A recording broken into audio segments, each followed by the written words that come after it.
북한에서 목숨을 걸고 전해진 충격적인 진실을 공개합니다. 여러분의 구독과 좋아요가 침묵 속에 갇힌 수많은 우리 동포들에게 희망이 될 수 있습니다. 2022년 10월 15일 오후 3시 인천공항 입국장. 저는 그 순간을 평생 잊을 수 없습니다. 비행기에서 내린 지 단 3초 만에 저는 그 자리에 주저앉을 뻔했습니다. 37년간 살아오면서 한 번도 들어본 적 없는 소리 때문이었습니다. 왜 그러십니까? 어디 아프신가요? 국정원 직원이 걱정스럽게 물었을 때 저는 떨리는 목소리로 대답했습니다. 사람들이 그냥 웃고 있어요. 아무도 감시하지 않는데 그냥 웃고 있어요. 저는 양소정입니다. 저는 12년 동안 북한 리설주의 개인 여비서로 일했습니다. 그분이 20세였을 때부터 말입니다. 북한 최고층의 은밀한 일상을 가장 가까이에서 지켜본 사람입니다. 그런 제가 왜 목숨을 걸고 탈북했을까요? 왜 자유의 땅에서 들린 웃음소리에 그토록 충격을 받았을까요? 그리고 제가 품속에 숨겨온 작은 USB에는 과연 무엇이 들어있을까요? 지금부터 말씀드릴 이야기는 리설주가 저에게 마지막으로 건넨 말입니다. 소정 씨, 제가 사라지면 이 모든 것을 세상에 알려주세요. 모든 것은 지난해 늦가을부터 시작되었습니다. 리설주 동지 주변 사람들이 하나둘씩 사라지기 시작했을 때 말입니다. 저는 1980년 평양에서 태어났습니다. 아버지는 당 간부였고 어머니는 평양음악무용대학을 졸업한 예술가였습니다. 그러니까 소위 특권층이었죠. 어릴 때부터 다른 아이들보다 좋은 것들을 누리며 살았습니다. 하지만 이상했습니다. 저희 집에서는 웃음소리가 거의 들리지 않았거든요. 아버지는 항상 조심스러워했고 어머니는 늘 긴장해 있었습니다. 8살 때였나요? 어느 날 밤에 화장실에 가려고 일어났는데 아버지와 어머니가 작은 목소리로 무언가 이야기하고 있었습니다. 조심해야 한다. 옆집 김동무가 어제 끌려갔다더라. 무슨 일로요? 누가 신고했나 봐. 집에서 남조선 드라마를 봤다고. 그때 제가 문을 여는 소리에 두 분이 깜짝 놀라며 입을 다물었습니다. 저는 어린 나이에도 뭔가 이상하다는 걸 느꼈습니다. 학교에서도 마찬가지였습니다. 선생님들은 항상 우리에게 말했습니다. 웃을 때도 조심해야 한다. 불순한 생각을 하며 웃는 건 아닌지 스스로 돌아보라. 친구들과 놀 때도 누군가 지켜보고 있다는 느낌이 들었습니다. 실제로 우리 반에는 반장이라는 아이가 있었는데 그 아이는 다른 친구들이 무슨 말을 했는지 선생님에게 보고하는 역할이었습니다. 대학에서 외국어를 전공했습니다. 영어와 중국어를 잘한다는 이유로 당에서 주목받았죠. 졸업 후에는 외무성에서 잠깐 일했습니다. 그러다가 2010년 갑자기 조직부에서 저를 불렀습니다. 동무는 이제부터 특별한 임무를 맡게 되었다. 리설주 동지의 개인 여비서로 일하게 될 것이다. 그때 저는 27세였습니다. 처음에는 영광이라고 생각했습니다. 최고 지도자의 부인을 가까이에서 모실 수 있다니요. 하지만 첫 출근하던 날 저는 무언가 이상하다는 걸 느꼈습니다. 청사 입구에서부터 제 뒤를 따라오는 사람이 있었거든요. 보위부 요원이었습니다. 저 사람이 왜 저를 따라오나요?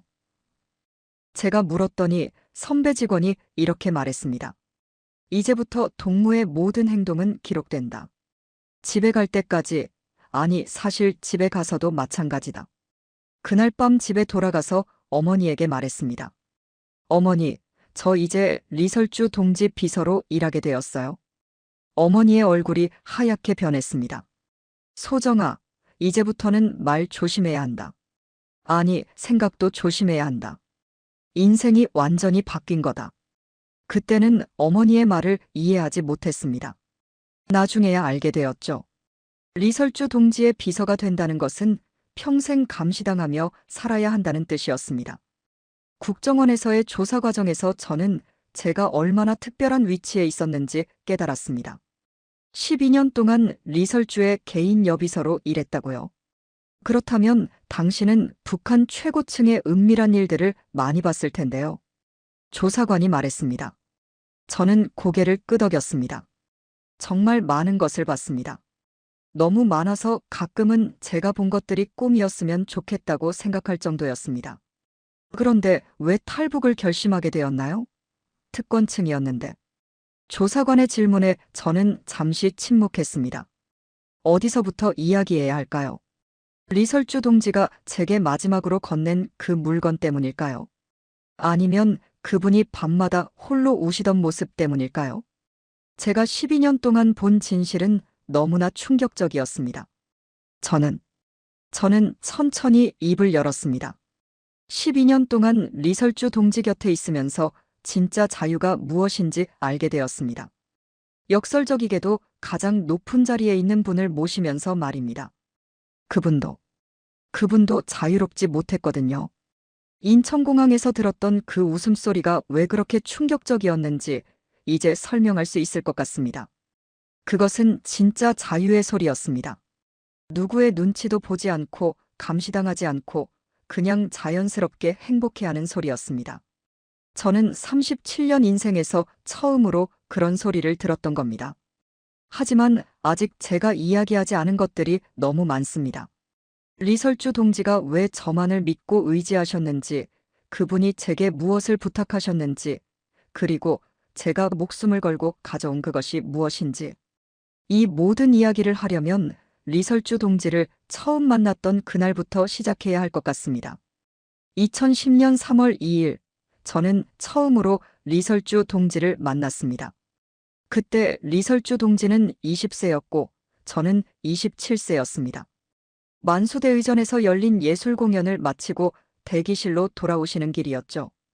저는 복도에서 기다리고 있었습니다. 선배 비서가 저를 소개했습니다. 리설주 동지, 새로 오신 양소정 동무입니다. 리설주 동지가 저를 보시더니 미소를 지으셨습니다. 하지만 그 미소가 이상했습니다. 입가는 웃고 있는데 눈은 슬퍼 보였거든요. 반갑습니다. 양소정 동무. 앞으로 잘 부탁합니다. 그분의 목소리는 생각보다 작았습니다. 무대에서 듣던 것과는 전혀 달랐어요. 그날 첫 업무를 시작하면서 저는 놀라운 사실을 발견했습니다. 리설주 동지의 하루 일정표였는데 거기에는 시간 단위가 아니라 분 단위로 모든 일정이 적혀 있었습니다. 오전 9시 정각, 아침 인사. 오전 9시 5분, 차 마시기. 오전 9시 10분, 신문 읽기. 이런 식으로요. 심지어 오후 2시 반, 화장실 가기까지 적혀 있었습니다. 이게 무슨 의미인가요? 제가 선배에게 물었습니다. 리설주 동지의 모든 행동은 기록되고 보고되어야 한다. 심지어 화장실에 몇 분 동안 계셨는지까지 말이다. 선배의 대답을 듣고 저는 소름이 돋았습니다. 최고 지도자의 부인조차 이렇게 철저하게 감시받고 있다니요. 첫 주가 지나고 리설주 동지가 저를 불렀습니다. 양소정 동무, 잠깐 이야기할 수 있을까요? 저는 긴장했습니다. 혹시 제가 실수라도 했나 싶어서요.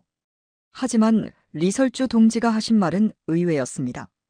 동무는 다른 사람들과 달라 보여요. 눈빛이 정직해 보여요. 저는 무슨 말인지 몰라 그냥 고개를 끄덕였습니다. 그날 이후로 리설주 동지는 저에게만 특별한 일들을 맡기시기 시작했습니다. 다른 비서들에게는 절대 시키지 않는 일들이었죠. 예를 들어 개인적인 편지를 써달라고 하시거나 특정한 책을 구해달라고 하시는 일들이었습니다.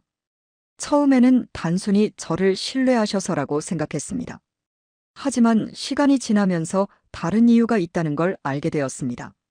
한 달 정도 지났을 때였습니다. 리설주 동지가 갑자기 제게 물었습니다. 소정 동무, 동무는 가족이 있나요? 저는 네, 부모님이 계십니다라고 대답했습니다. 그러자 리설주 동지가 씁쓸하게 웃으시더군요. 부러워요. 자유롭게 가족을 사랑할 수 있어서요. 그때 저는 무슨 뜻인지 이해하지 못했습니다. 리설주 동지야말로 북한에서 가장 행복한 가정을 꾸리고 계신 분 아니었나요? 업무를 하면서 점점 이상한 것들을 발견하게 되었습니다. 리설주 동지는 공식 행사에 나가실 때와 사적인 공간에서의 모습이 완전히 달랐습니다. 무대에서는 환한 미소와 당당한 모습을 보이셨지만 혼자 계실 때는 늘 심각한 표정이셨어요. 그리고 자주 창밖을 바라보시며 깊은 한숨을 쉬셨습니다. 어느 날 제가 서류를 정리하고 있는데 리설주 동지가 저에게 다가오셨습니다. 소정 동무, 혹시 동무도 저처럼 갇혀 있다는 느낌이 들 때가 있나요? 갑작스러운 질문에 저는 당황했습니다. 무슨 말씀이신지. 아니에요. 그냥 문득 궁금해서요. 리설주 동지는 다시 창가로 가셨습니다. 그때부터 저는 주의 깊게 관찰하기 시작했습니다. 리설주 동지 주변에는 항상 보위부 요원들이 있었습니다. 공식적으로는 경호원이라고 했지만 저는 그들의 진짜 역할을 알고 있었어요. 감시였습니다. 리설주 동지가 누구를 만나는지, 무슨 이야기를 하는지, 심지어 어떤 표정을 짓는지까지 모든 것을 기록하고 보고하는 것이었습니다. 한 번은 리설주 동지가 친정어머니를 만나고 싶다고 하셨습니다. 하지만 담당자가 말했습니다. 일정에 없는 만남은 불가능합니다. 미리 신청하셔야 합니다. 신청이라니요? 자신의 어머니를 만나는데도 신청이 필요하다는 게 말이 되나요? 리설주 동지의 얼굴이 순간 일그러졌지만 곧 다시 평소의 표정으로 돌아오셨습니다. 또 다른 날에는 이런 일이 있었습니다.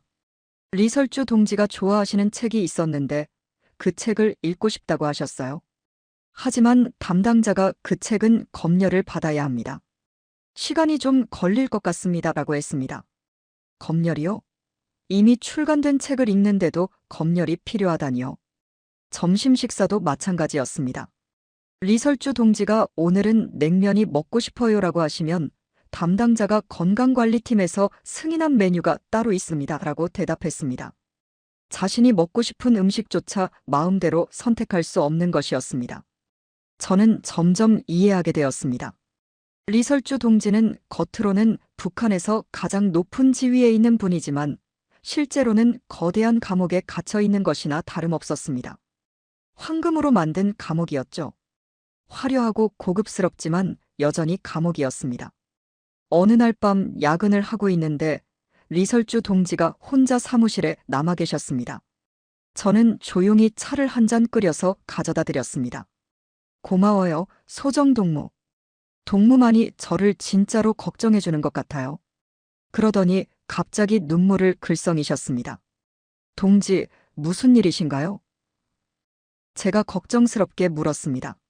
소정 동무, 혹시 동무는 자유가 뭐라고 생각해요? 리설주 동지가 물었습니다. 저는 잠시 생각해 봤습니다. 글쎄요.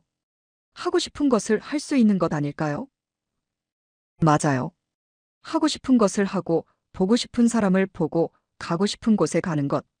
그런 게 자유겠죠.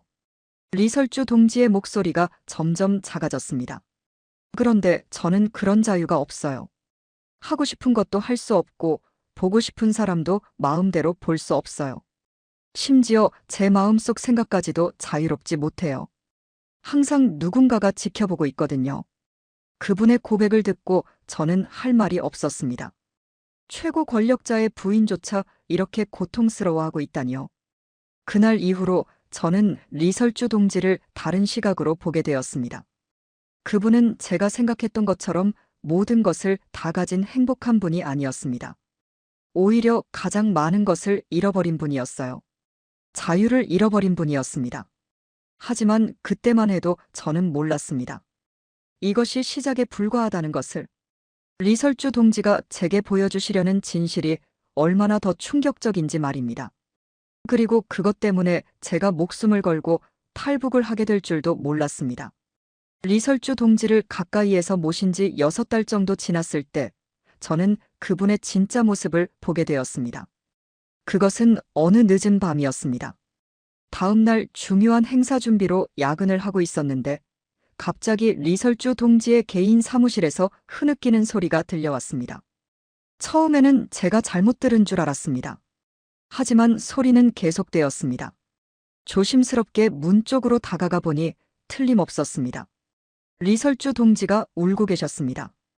그것도 소리를 내지 않으려고 애쓰면서 조용히 우시고 있었어요.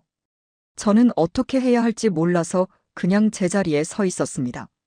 낮에 무대에서 환하게 웃으시던 그분이 밤에는 혼자서 우시고 있다니요. 다음 날 아침 리설주 동지는 언제 그랬냐는 듯 평소와 같은 모습이셨습니다. 하지만 저는 그분의 눈가가 조금 부어 있다는 것을 알 수 있었어요. 동지, 어젯밤에 못 주무셨나요? 제가 조심스럽게 물었습니다.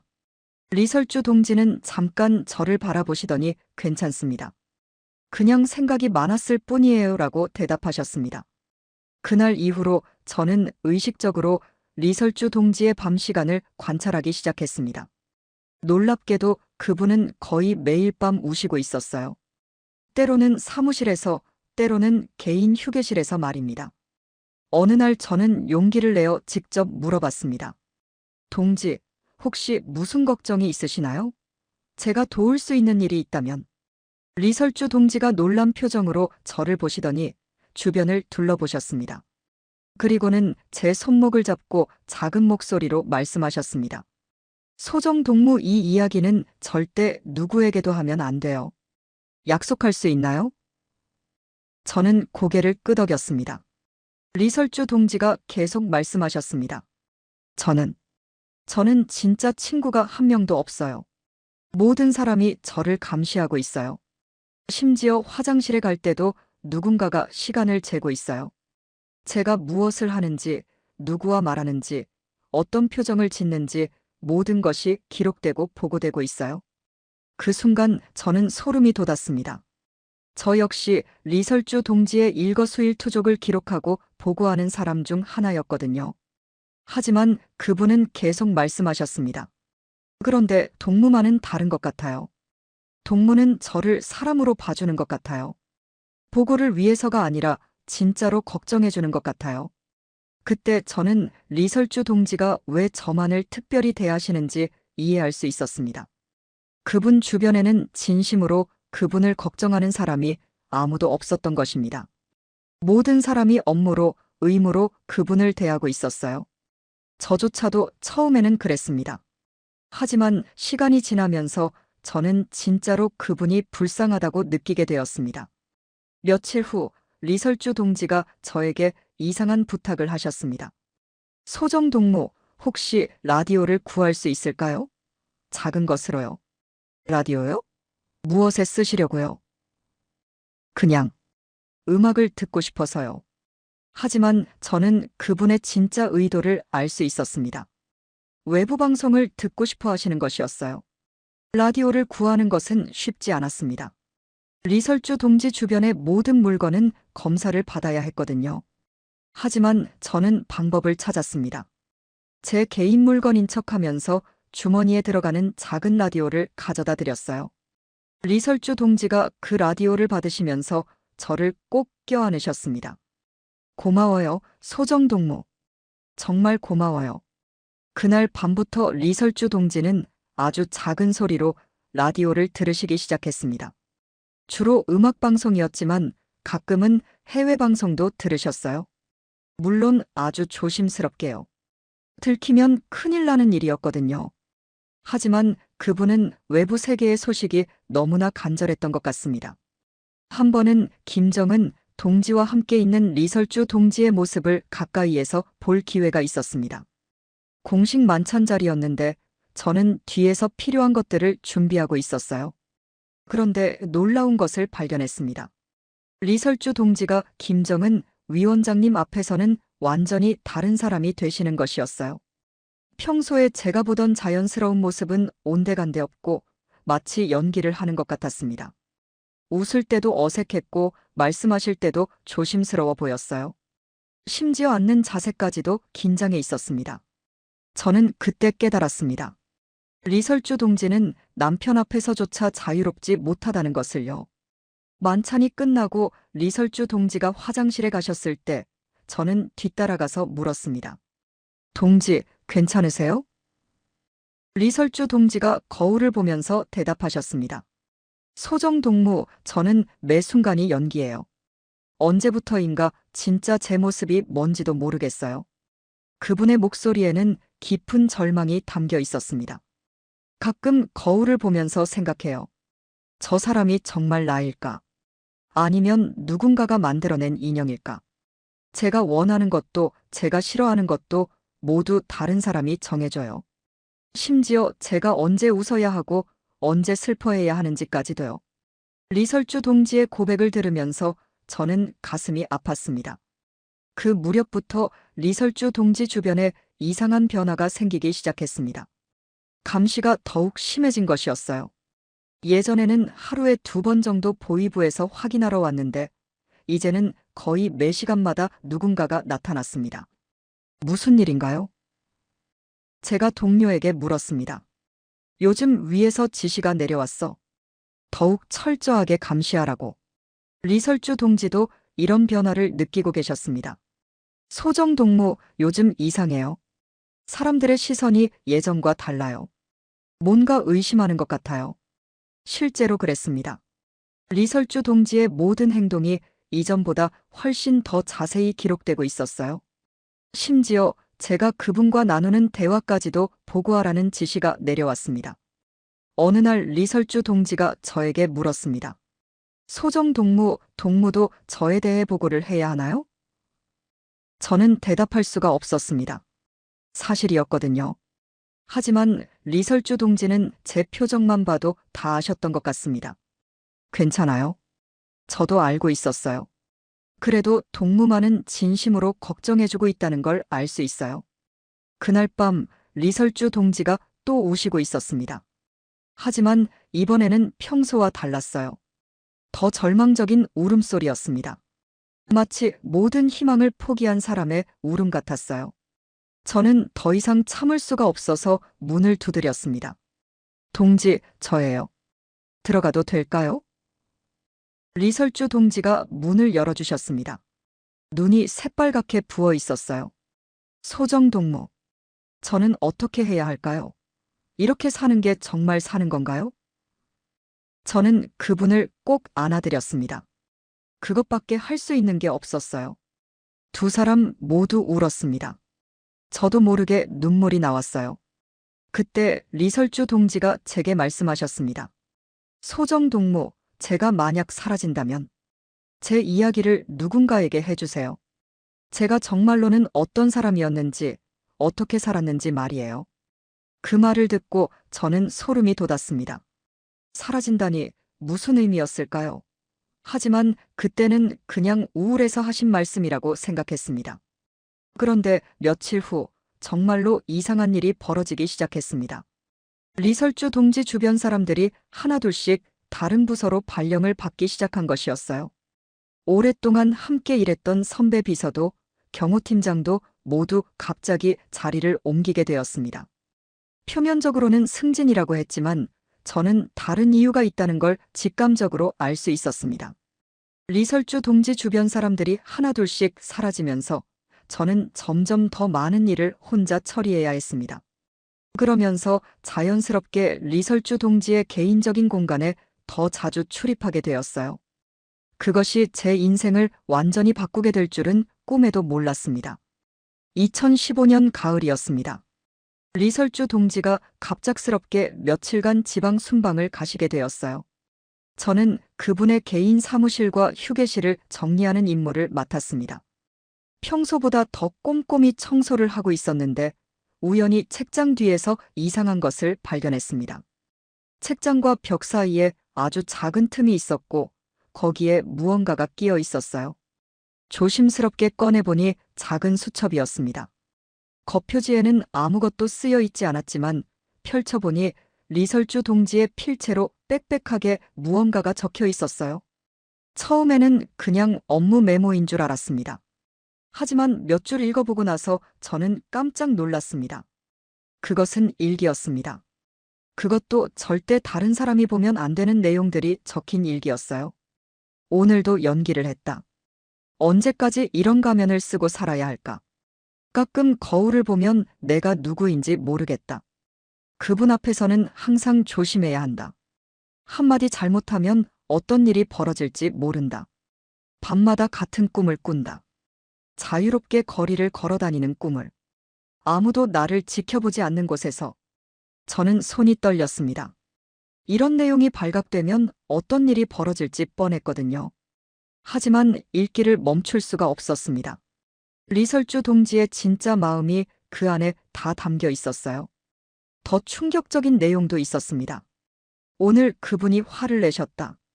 내가 외국 손님과 악수할 때 너무 오래 잡고 있었다는 이유로. 그분의 질투는 상상을 초월한다. 나는 그분의 소유물일 뿐이다. 아이들을 볼 때마다 미안하다. 이런 아버지를 둔 것이, 이런 환경에서 자라야 하는 것이. 가장 충격적이었던 것은 마지막 부분이었습니다. 언젠가 모든 것이 무너질 것이다. 이런 체제는 영원할 수 없다. 그때가 오면 나는 진실을 말할 것이다. 설령 그것이 내 목숨을 앗아간다 해도. 이 글을 읽고 저는 온몸에 소름이 돋았습니다. 리설주 동지가 이런 생각을 하고 계셨다니요. 일기를 다시 원래 자리에 숨겨두려고 하는데 책장 뒤에서 또 다른 것이 만져졌습니다. 얇은 금속 조각 같은 것이었어요. 조심스럽게 꺼내보니 작은 열쇠였습니다. 도대체 무엇의 열쇠일까요? 저는 리설주 동지의 사무실을 다시 한번 자세히 살펴봤습니다. 그리고 발견했습니다. 리설주 동지의 책상 맨 아래 서랍에 아주 작은 구멍이 있었어요. 열쇠 구멍이었습니다. 하지만 그 서랍은 평소에 잠겨 있지 않았는데요. 저는 서랍을 열어봤습니다. 겉으로는 평범한 서류들이 들어 있었어요. 하지만 서랍 바닥을 자세히 보니 이상한 점이 있었습니다. 바닥 나무판이 살짝 들뜨는 것 같았어요. 나무판을 들어 올려 보니 그 아래에 작은 비밀 공간이 있었습니다. 그리고 거기에는 작은 금고가 숨겨져 있었어요. 제가 찾은 열쇠가 바로 그 금고의 열쇠였습니다. 저는 잠시 망설였습니다. 이것을 열어봐도 될까요? 하지만 호기심이 더 컸습니다. 금고를 열자 그 안에는 몇 가지 물건이 들어 있었습니다. 사진들과 USB, 그리고 또 다른 수첩이었어요. 사진들을 보니 김정은 동지와 리설주 동지가 함께 있는 사적인 모습들이었는데 공개된 사진들과는 분위기가 완전히 달랐습니다. 김정은 동지가 화를 내고 있는 모습, 리설주 동지가 울고 있는 모습 등이 찍혀 있었어요. USB에는 무엇이 들어 있을까요? 저는 주변을 살펴본 후 조심스럽게 컴퓨터에 꽂아봤습니다. 그 안에는 음성 파일들이 들어 있었어요. 김정은 동지와 고위 간부들의 대화를 녹음한 것들이었습니다. 제가 몇 개를 들어보니 정말 충격적인 내용들이었어요. 리설주를 너무 자유롭게 놔두는 것 같다. 좀 더 통제해야 하지 않겠나. 네, 수령님. 앞으로 더욱 철저히 감시하겠습니다. 그 여자가 무슨 생각을 하는지 모르겠어. 가끔 나를 보는 눈빛이 이상하다. 이런 대화들이 녹음되어 있었어요. 또 다른 파일에서는 더 충격적인 내용을 들을 수 있었습니다. 인민들이 우리를 어떻게 생각하는지 알고 있나? 겉으로는 숭배하는 척하지만 속으로는 다들 원망하고 있어. 그래서 더욱 강력하게 통제해야 하는 것 아니겠습니까? 맞다. 조금이라도 의심스러운 놈들은 모두 제거해야 한다. 저는 소름이 돋아서 더 이상 들을 수가 없었습니다.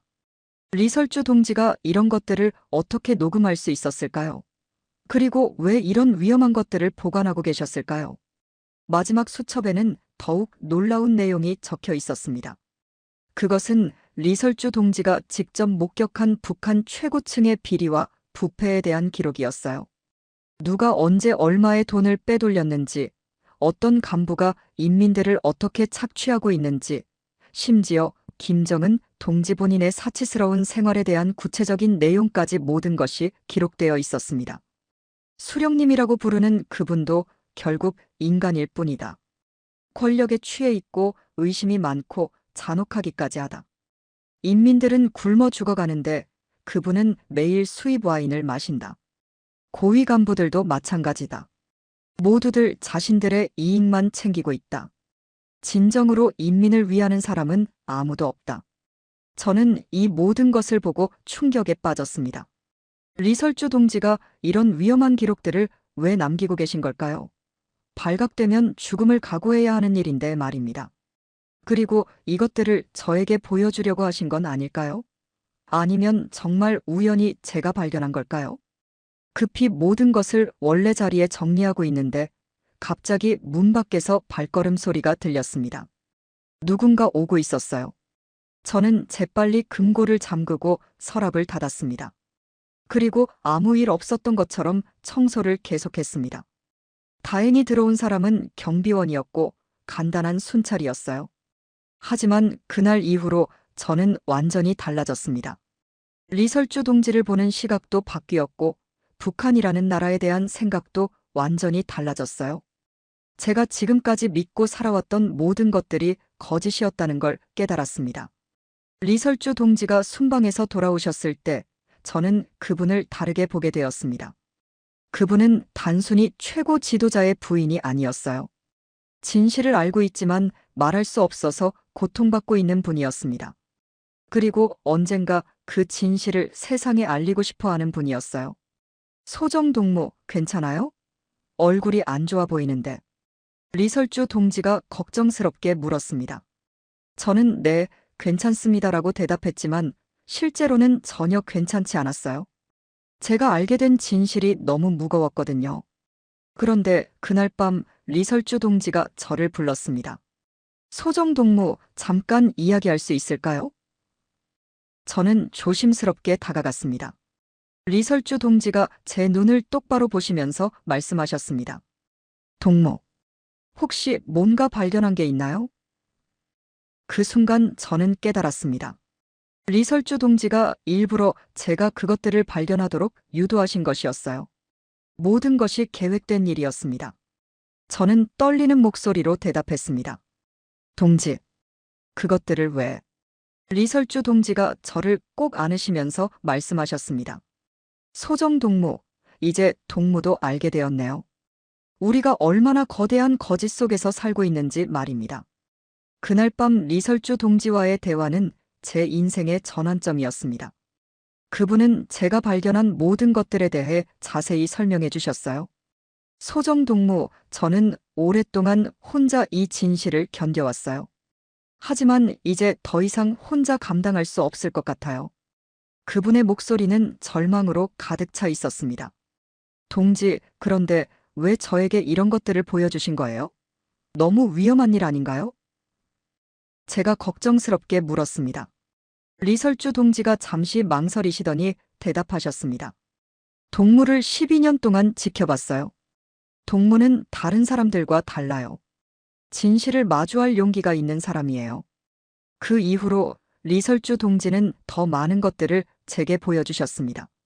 김정은 동지의 잔혹한 면모, 고위 간부들의 부패, 인민들이 겪고 있는 진짜 고통들. 모든 것이 제가 알고 있던 것과는 정반대였어요. 저는 37년 동안 거짓 속에서 살아왔던 것입니다. 하지만 더 무서운 것은 따로 있었습니다. 리설주 동지 주변의 사람들이 하나둘씩 사라지고 있다는 것이었어요. 처음에는 단순한 인사이동이라고 생각했지만 점점 더 의심스러워졌습니다. 오랫동안 함께 일했던 사람들이 갑자기 연락이 끊기는 일이 계속 생겼거든요. 어느 날 아침 리설주 동지가 창밖을 바라보시며 말씀하셨습니다. 소정동무, 김비서 소식 들었어요? 아니요, 무슨 일이 있었나요? 지난주에 갑자기 병원에 실려갔다고 해요.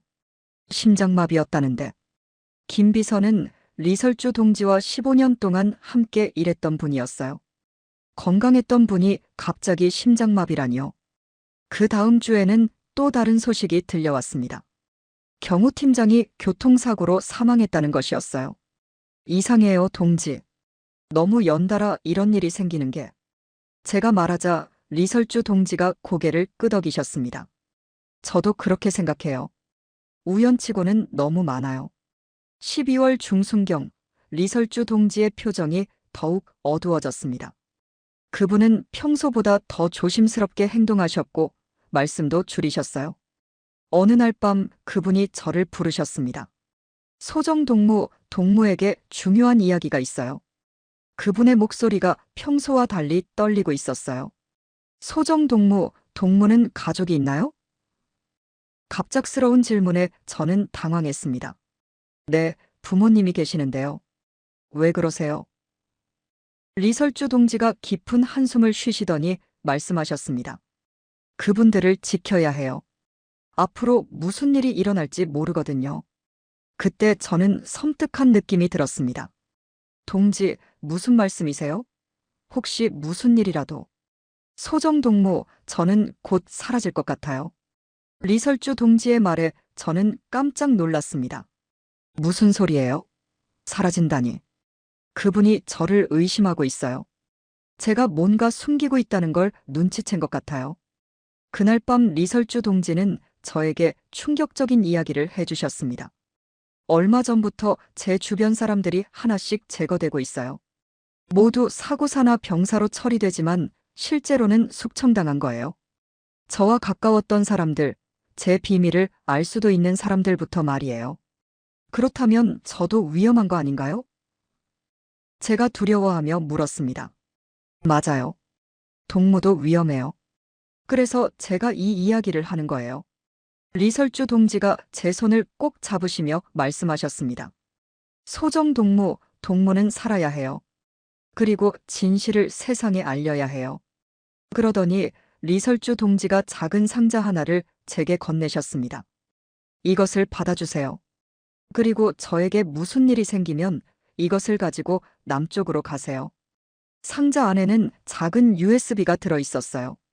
제가 전에 본 것보다 훨씬 작고 정교한 것이었습니다. 이 안에는 모든 것이 들어 있어요. 이 나라의 진실, 그분의 실체, 인민들이 알아야 할 모든 것이 말이에요. 리설주 동지의 눈에 눈물이 고였습니다. 저는 이제 더 이상 견딜 수 없어요. 하지만 이 진실만은 반드시 세상에 알려져야 해요. 동지, 왜 이런 위험한 일을 하시는 거예요? 그냥 모르는 척 사시면 안 되나요?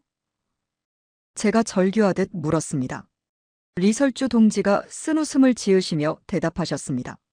소정동무, 저는 매일 수천만 명의 인민들이 고통받는 모습을 봐요. 그들은 진실을 모르고 살아가고 있어요. 제가 그 진실을 알고도 아무것도 하지 않는다면 저는 공범이나 다름없어요. 그리고 제 아이들을 생각해 보세요. 이런 세상에서 자라야 하는 그 아이들을 말이에요. 언젠가는 이 모든 거짓이 무너져야 해요. 그래야 우리 아이들이 진짜 자유로운 세상에서 살 수 있을 거예요. 리설주 동지의 말에 저는 가슴이 뭉클했습니다. 그분은 단순히 자신의 고통 때문이 아니라 모든 북한 인민들과 자녀들의 미래를 위해 이런 위험을 무릅쓰고 계셨던 것입니다. 그 다음 날부터 분위기가 급변했습니다. 보위부 요원들이 평소보다 훨씬 자주 나타났고 리설주 동지에 대한 감시가 더욱 철저해졌어요. 심지어 저에 대한 조사도 시작되었습니다. 양소정 동무, 요즘 리설주 동지와 어떤 이야기를 주로 하나? 보위부 요원이 저를 불러서 물었습니다. 그냥 업무 이야기만 합니다. 저는 최대한 평정심을 유지하며 대답했습니다. 혹시 이상한 행동을 본 적은 없나? 예를 들어 누군가와 몰래 만난다든지 허락 없이 어딘가에 간다든지. 아니요, 그런 것은 본 적이 없습니다. 하지만 제 목소리가 떨리고 있다는 걸 스스로도 알 수 있었어요. 리설주 동지도 변했습니다. 평소보다 훨씬 조심스럽게 행동하셨고 저와 대화할 때도 주변을 계속 살펴보셨어요. 그리고 며칠에 한 번씩 제게 작은 쪽지를 건네셨습니다. 오늘 밤 10시에 개인 서재로 와주세요 같은 내용이었어요. 그렇게 몰래 만날 때마다 리설주 동지는 더 많은 자료들을 제게 보여주셨습니다. 김정은 동지가 인민들을 어떻게 기만하고 있는지, 핵무기 개발에 얼마나 많은 돈이 쓰이고 있는지, 그 돈으로 굶주린 아이들을 몇 명이나 살릴 수 있는지, 모든 것이 충격적이었어요. 소정동무, 이제 정말 시간이 얼마 남지 않은 것 같아요. 어느 날 밤 리설주 동지가 말씀하셨습니다. 내일부터 저는 특별조사를 받게 될 거예요. 그분이 직접 지시한 거라고 해요. 그 말을 듣고 저는 온몸이 얼어붙었습니다. 동지, 그럼 어떻게 해야 하나요? 소정동무, 동무는 내일 새벽에 여기를 떠나야 해요. 더 늦으면 동무도 위험해져요. 리설주 동지가 제 손에 몇 장의 서류를 쥐어주셨습니다. 이것은 평안북도 출장 명령서예요. 제가 미리 준비해둔 거예요. 이것을 이용해서 국경 근처까지 가세요. 하지만 동지는 어떻게 하시려고요? 제가 울먹이며 물었습니다. 리설주 동지가 슬픈 미소를 지으시며 대답하셨습니다. 저는 여기 남아야 해요. 동무가 안전하게 떠날 수 있도록 시간을 벌어야 하거든요. 그리고 어차피 저에게는 더 이상 갈 곳이 없어요. 그날 밤이 리설주 동지와의 마지막 만남이었습니다. 그분은 저를 꼭 안으시며 말씀하셨습니다. 소정 동무를 만나서 정말 행복했어요. 이 지옥 같은 곳에서 유일하게 제 마음을 이해해준 사람이었어요. 저도 울면서 대답했습니다. 동지, 저도 마찬가지예요. 동지 덕분에 진짜 진실을 알게 되었어요. 소정 동무, 마지막 부탁이에요. 제가 사라지면 이 모든 것을 세상에 알려주세요. 북한 인민들이 진실을 알 권리가 있어요. 그리고 언젠가 통일이 되면 그때 사람들이 올바른 선택을 할 수 있도록 도와주세요. 리설주 동지의 마지막 말이었습니다. 그 다음 날 새벽 5시 저는 평양을 떠났습니다. 공식적으로는 평안북도 출장이었지만 실제로는 영원한 이별이었어요. 차창 밖으로 멀어져가는 평양을 바라보며 저는 눈물을 흘렸습니다. 리설주 동지에게 무슨 일이 일어날지, 저는 정말로 안전하게 탈출할 수 있을지 모든 것이 불안했습니다. 하지만 저는 결심했습니다. 리설주 동지가 목숨을 걸고 제게 맡긴 진실을 반드시 세상에 알리겠다고 말입니다. 그것이 그분에 대한 제 마지막 의무였어요. 평안북도로 향하는 기차 안에서 저는 계속 긴장하고 있었습니다. 혹시 보위부에서 벌써 제 탈출 계획을 눈치채지 않았을까 하는 불안감 때문이었어요. 하지만 다행히 아무도 저를 의심하지 않는 것 같았습니다. 리설주 동지가 준비해 주신 출장 명령서가 완벽했거든요. 신의주에 도착한 것은 오후 3시경이었습니다. 저는 먼저 공식적인 업무를 처리했어요. 혹시라도 나중에 조사를 받을 때를 대비해서 말입니다. 지역당 위원회에 들러서 형식적인 회의에 참석하고 몇 군데 시설도 둘러봤습니다. 모든 것을 평소와 같이 해야 했어요. 하지만 속으로는 탈출 계획을 세우고 있었습니다. 리설주 동지가 제게 준 USB 안에는 단순히 북한의 비밀만 들어있는 것이 아니었어요. 탈출 경로와 연락처들도 포함되어 있었습니다. 그분이 얼마나 오랫동안 이 계획을 준비하셨는지 알 수 있었어요. USB에 따르면 두만강 근처에 도울 수 있는 사람이 있다고 했습니다. 하지만 그 사람을 만나기까지가 문제였어요. 신의주에서 두만강까지는 꽤 먼 거리였고 그 사이에는 수많은 검문소가 있었거든요. 게다가 국경 지역은 더욱 삼엄한 경계를 서고 있었습니다. 첫날 밤 숙소에서 저는 더 구체적인 계획을 세웠습니다. 공식 출장은 3일 예정이었으니 마지막 날에 실행에 옮겨야 했어요. 그때까지는 최대한 자연스럽게 행동해야 했습니다. 의심받으면 모든 게 끝나니까요. 둘째 날, 저는 지역시장을 둘러보러 갔습니다. 그곳에서 우연히 만난 한 아주머니가 제게 말을 걸었어요. 동무, 어디서 오셨나요? 평양 말씨시네요. 네, 출장으로 왔습니다. 아, 그러시군요. 여기 처음이시죠? 이 근처에 볼만한 곳이 몇 군데 있는데. 그 아주머니와 이야기를 나누면서 저는 중요한 정보를 얻었습니다. 두만강 쪽으로 가는 길에 대한 것이었어요. 요즘은 국경 경비가 더 삼엄해졌어요. 중국으로 넘어가려는 사람들 때문에 말이에요. 특히 밤에는 순찰이 더 자주 다닌다고 해요. 그 말을 듣고 저는 계획을 수정해야겠다고 생각했습니다. 그날 밤 저는 USB의 정보를 더 자세히 확인해 봤습니다. 그 안에는 정말 놀라운 내용들이 들어 있었어요. 김정은 동지와 중국 고위층 간의 비밀거래, 핵무기 개발 과정의 실제 상황, 그리고 무엇보다 충격적이었던 것은 인민들을 통제하기 위한 구체적인 계획들이었습니다.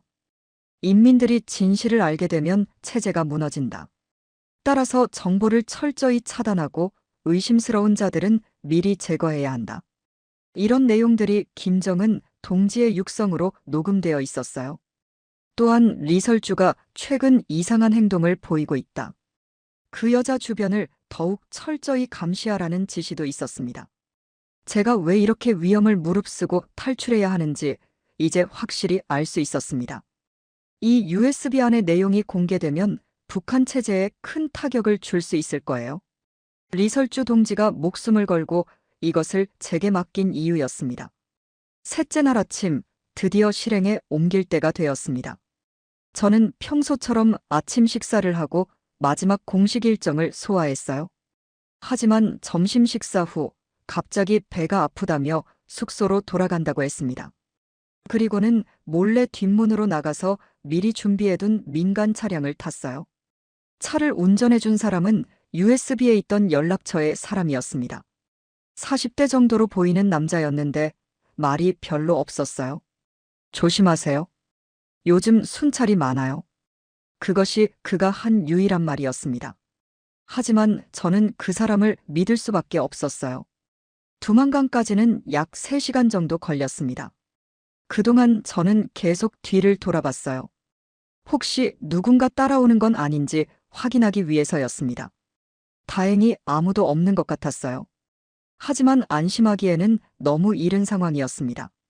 두만강 근처 한 작은 마을에 도착했을 때 저는 가슴이 터질 것 같았습니다. 드디어 진짜 탈출이 시작되는 것이었어요. 운전자가 저를 한 농가로 데려갔습니다. 여기서 밤까지 기다리세요. 그때 다시 연락드릴게요. 그리고는 그냥 가버렸어요. 농가에서 기다리는 시간이 가장 힘들었습니다. 시간은 느리게 가는 것 같았고 작은 소리에도 깜짝깜짝 놀랐어요. 혹시 보위부에서 벌써 저를 찾고 있는 건 아닐까? 리설주 동지는 지금 어떻게 되고 계실까? 온갖 생각이 머릿속을 맴돌았습니다. 저녁 8시쯤 농가 주인이 저에게 말했습니다. 이제 시간이 되었어요. 하지만 아주 위험한 일이에요. 정말로 가시겠어요? 저는 고개를 끄덕였습니다. 네, 반드시 가야 해요. 그럼 제가 강까지 안내해 드릴게요. 하지만 거기서부터는 혼자 하셔야 해요. 두만강까지는 도보로 30분 정도 걸렸습니다.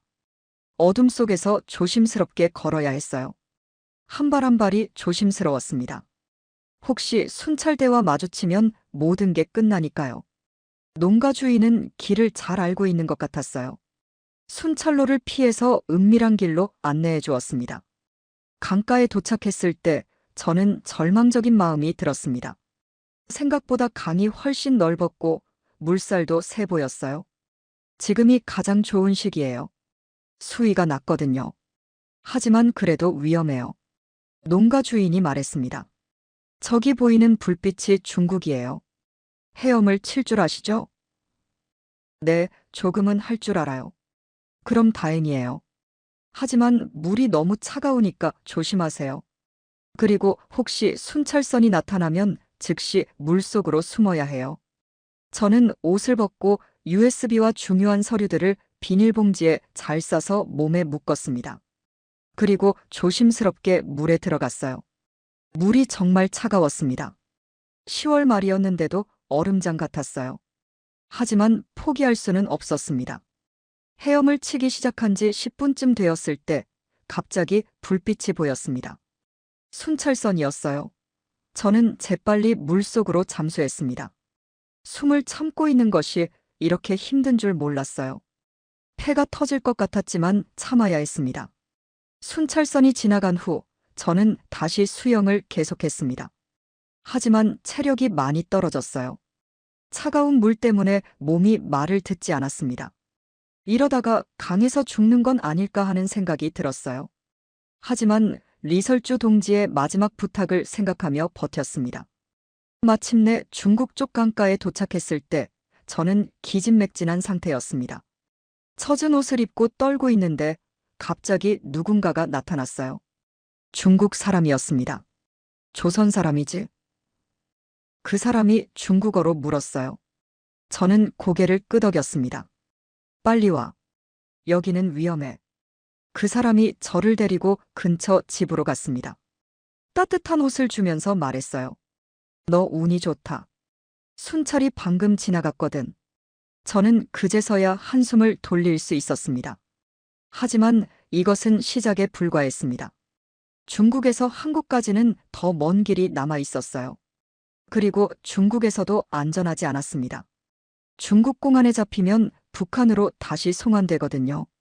저는 리설주 동지가 맡긴 진실을 지키기 위해 더 긴 여정을 시작해야 했습니다. 중국에서의 첫날 밤은 악몽 같았습니다. 따뜻한 방에서 쉬고 있는데도 계속 떨렸어요. 두만강의 차가운 물 때문만이 아니었습니다. 이제 정말로 돌이킬 수 없는 강을 건넜다는 사실 때문이었죠. 북한으로 돌아갈 수 없는 몸이 되었습니다. 다음 날 아침 저를 도와준 중국인이 브로커를 소개해 주었습니다.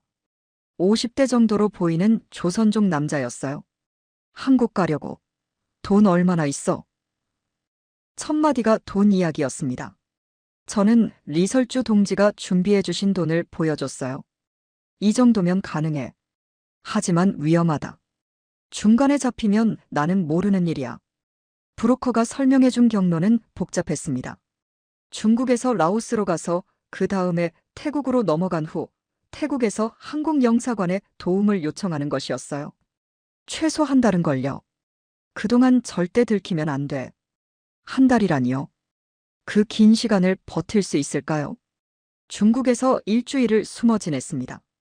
낮에는 지하실에 숨어 있고 밤에만 잠깐 밖으로 나갈 수 있었어요.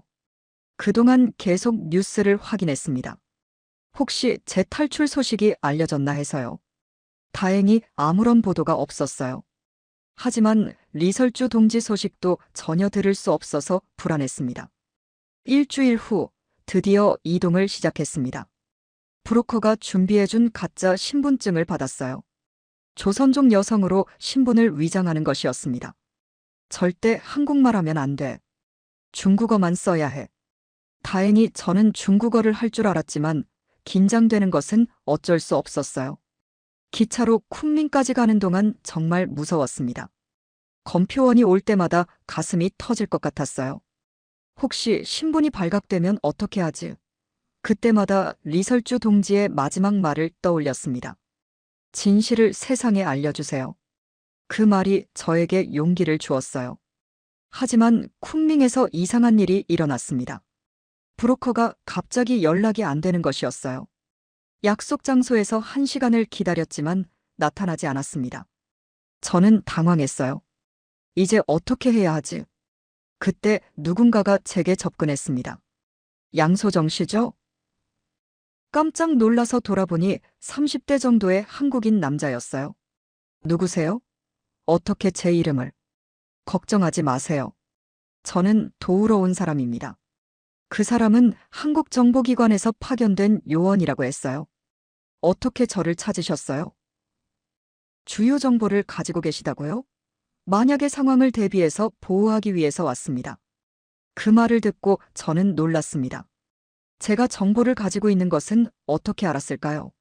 대한민국이 생각보다 대단한 나라일 것 같았습니다. 하지만 그 요원이 한 말이 더 충격적이었습니다. 양소정 씨, 지금 북한에서 당신을 찾고 있습니다. 단순한 탈북자가 아니라 국가기밀을 빼돌린 중요한 인물로 분류되어 있어요. 역시 USB 때문이었습니다. 북한 당국도 그 중요성을 알고 있는 것이었어요. 리설주 씨는 지금 어떻게 되셨나요? 제가 걱정스럽게 물었습니다. 요원의 표정이 어두워졌어요. 좋지 않습니다. 특별조사를 받고 있다고 들었습니다.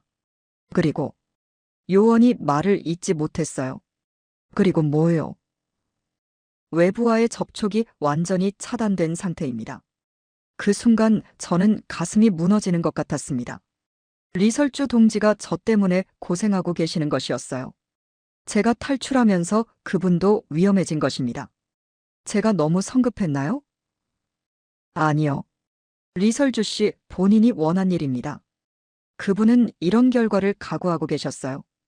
그 다음부터는 한국 정보기관의 도움으로 이동했습니다. 훨씬 안전하고 빨랐어요. 라오스를 거쳐 태국까지 일주일 만에 도착할 수 있었습니다. 하지만 그동안에도 계속 추격자들이 있었어요. 중국 공안뿐만 아니라 북한에서 파견된 요원들도 저를 찾고 있다고 했습니다. 왜 이렇게까지 저를 찾는 건가요? 단순히 탈북 때문은 아니겠죠? 제가 물었더니 요원이 심각한 표정으로 대답했습니다. 양소정 씨가 가지고 있는 자료의 가치를 그들도 알고 있습니다. 만약 그것이 공개되면 북한 체제에 치명적인 타격을 줄 수 있거든요. 태국 방콕에 도착했을 때 저는 처음으로 진짜 자유를 느꼈습니다. 거리에서 사람들이 자유롭게 웃고 떠들고 있었어요. 아무도 감시하지 않고 아무도 통제하지 않았습니다. 하지만 동시에 두려웠어요. 이런 자유가 제게는 너무 낯설었거든요. 인민들에게는 우리가 그들을 위해 희생하고 있다고 선전하라. 하지만 실제로는 그들이 우리를 위해 희생해야 한다. 이것이 혁명의 진실이다. USB 김정은 동지의 육성이 그대로 녹음되어 있었어요. 들을 때마다 소름이 돋았습니다. 제가 얼마나 위험한 것을 가지고 나왔는지 알 수 있었습니다. 이것은 단순한 정보가 아니라 북한 체제의 민낯을 적나라하게 보여주는 결정적 증거였어요. 리설주 동지가 왜 목숨을 걸고 이것을 제게 맡겼는지 이해할 수 있었습니다. 드디어 한국행 비행기에 오르는 날이 왔습니다. 방콕 공항에서 인천공항행 비행기를 탈 때 저는 가슴이 벅찼어요. 정말로 자유의 땅으로 가는 것이었습니다. 하지만 동시에 걱정도 되었어요. 과연 제가 한국 사회에 적응할 수 있을까? 그리고 리설주 동지는 어떻게 되실까? 비행기 안에서 창밖을 바라보며 생각했습니다. 제가 지금까지 살아온 37년은 과연 무엇이었을까? 거짓 속에서 살아온 시간들이었을까? 하지만 이제는 다릅니다.